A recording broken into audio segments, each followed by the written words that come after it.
പ്രകൃതിദത്ത ജൈവ വൈവിധ്യത്തെ സമ്പന്നമാക്കുക എന്ന ലക്ഷ്യത്തോടെയാണ് പദ്ധതി നടപ്പിലാക്കിയത്. നഷ്ടമാകുന്ന പ്രകൃതി ഭംഗി വീണ്ടെടുക്കാനായി 2019 വെങ്ങപ്പള്ളി പഞ്ചായത്ത് ചോലപ്പുറം ഹൈസ്കൂൾ കുന്ന് റോഡരികിൽ 2.5 ഏക്കർ സ്ഥലം തുരുത്ത് നിർമ്മിച്ചത്. ഹരിത കേരളം മിഷന്റെ സഹായത്തോടെയായിരുന്നു പരിസ്ഥിതി സൗഹൃദ തുരുത്തിന്റെ നിർമ്മാണം. 774 ഇനം മരങ്ങളും 47 ഇനം ചെടികളും 354 മുളകളുമാണ് പച്ചത്തുരുത്തിന്റെ ആകർഷണം. തൊഴിലുറപ്പ് പദ്ധതിയിലൂടെയാണ് തുരുത്ത് സംരക്ഷിക്കുന്നത്. ആകെ ഉണ്ടായിരുന്നത് നമുക്ക് പുഴമ്പുറമ്പോക്ക് മാത്രമായിരുന്നു ഉണ്ടായിരുന്നത്.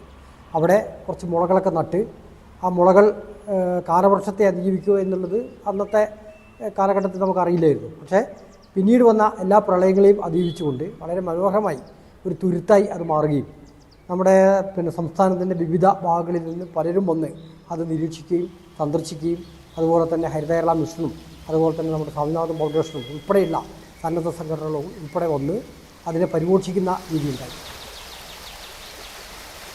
പുഴയ്ക്കക്കരെ പുതിയ തുരുത്തിനായി മുളകൾ നട്ടുവളർത്തുന്നുണ്ട്. സമീപത്ത് വേറെയും തുരുത്ത് സൃഷ്ടിക്കാനും പദ്ധതിയുണ്ട്.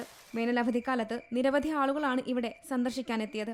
ഒരു പരിസ്ഥിതി സൗഹൃദ വിനോദസഞ്ചാര കേന്ദ്രമാക്കി വെങ്ങപ്പള്ളി തുരുത്തിനെ മാറ്റുകയാണ് പഞ്ചായത്തിന്റെ ലക്ഷ്യം. പുഴമ്പയിലായിട്ട് വെറുതെ ഇങ്ങനെ കിടക്കുന്ന ഒരു ഭൂമിയായിരുന്നു. ഇപ്പോൾ പച്ചത്തുരുത്തായി വന്നതിന് ശേഷം മുളയൊക്കെ നട്ടുപിടിപ്പിച്ച് നല്ലൊരു വിശ്രമ കേന്ദ്രമായിട്ട് മാറി. ഒരുപാട് ആൾക്കാർ വരികയും പോവുകയൊക്കെ ചെയ്യുന്നുണ്ട്. നമ്മളെ വയനാട് ജില്ലയിലെ ഏറ്റവും നല്ലൊരു പച്ചത്തുരുത്തായിട്ട് ഈ പച്ചത്തുരുത്തിനെ തെരഞ്ഞെടുക്കുകയും ചെയ്തു. പത്രത്തിൽ ന്യൂസൊക്കെ വന്നിരുന്നു. കഴിഞ്ഞ 2 പ്രളയത്തെ അതിജീവിച്ച ചരിത്രം കൂടെയുണ്ട് ചോലപ്പുറം പച്ചത്തുരുത്തിന്. തുരുത്ത് സംരക്ഷിക്കാൻ പ്രാദേശിക സമിതി രൂപീകരിച്ചിട്ടുണ്ട്.